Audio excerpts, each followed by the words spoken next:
Chapter number 1 human geography. तो first topic इसका start होता है फिजिकल ज्योग्राफी से। Physical geography studies physical environment and human geography studies the relationship between physical, natural and the human worlds, the spatial distributions of human phenomena and how they come about, the social and economic differences between different parts of the world. Physical geography physical environment को बताती है, जैसे कि soil, climate, water supply और etcetera.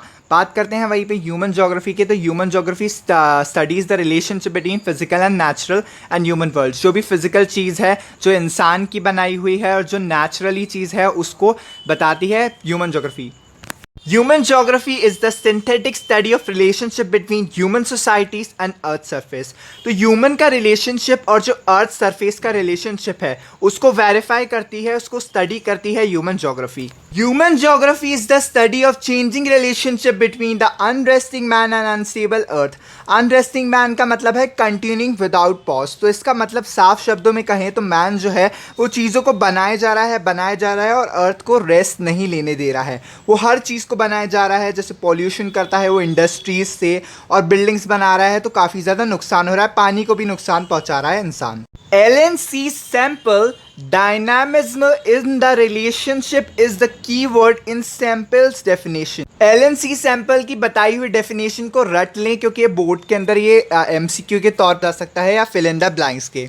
Nature of human geography। Human geography studies the interrelationship between physical environment and socio-cultural environment created by human beings through mutual interaction with each other।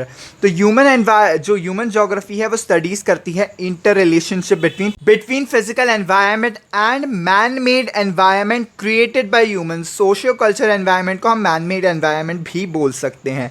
through mutual interaction with each other, human beings ने अपना खुद का एक environment बना लिया, buildings बनाना सीख ली, जो nature ने उनको प्रोवाइड किया उस चीज़ का यूज़ करके उन्होंने हर चीज़ को बनाना, क्रिएट करना शुरू कर दिया, houses, cities, villages. Physical environment या नेचुरल एनवायरनमेंट जो हमें उसने प्रोवाइड किया वो कई तरीके के एलिमेंट्स थे, landform, soils, climate, water, natural vegetation, flora and fauna, और जो भी बाकी चीज़ें थी वो मैन ने खुद बनाई इन्हीं की मदद से। Naturalization of humans and humanization of nature। Human beings interact with their physical environment with the help of technology। Technology indicates the level of cultural development of society। जो टेक्नोलॉजी होती है उसकी मदद से ह्यूमन ने अपना जो फिजिकल एनवायरनमेंट था उससे इंटरेक्शन शुरू किया, उससे चीज़ें बनाना शुरू करी, उससे डेवलपमेंट शुरू किया of society. In the early stages of their interaction with their natural environment, humans were greatly influenced by the nature। पहले के ज़माने में ह्यूमंस जो थे वो इंटरेक्शन जो भी करते थे नेचुरल एनवायरनमेंट से वो सिर्फ नेचर के थ्रू करते थे। They adapted to the dictates of nature। This is because the level of technology was very low and the stage of human social development was also primitive।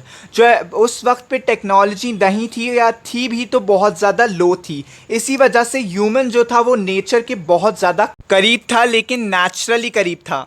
This type of interaction between primitive human society and strong forces of nature was termed as environmental determinism। जो interaction between primitive human society था और जो nature के बीच interaction था उसको environmental determinism कहते हैं।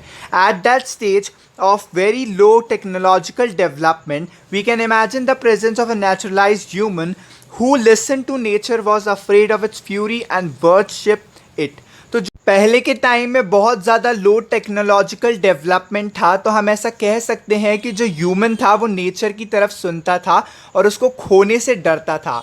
Next video coming soon.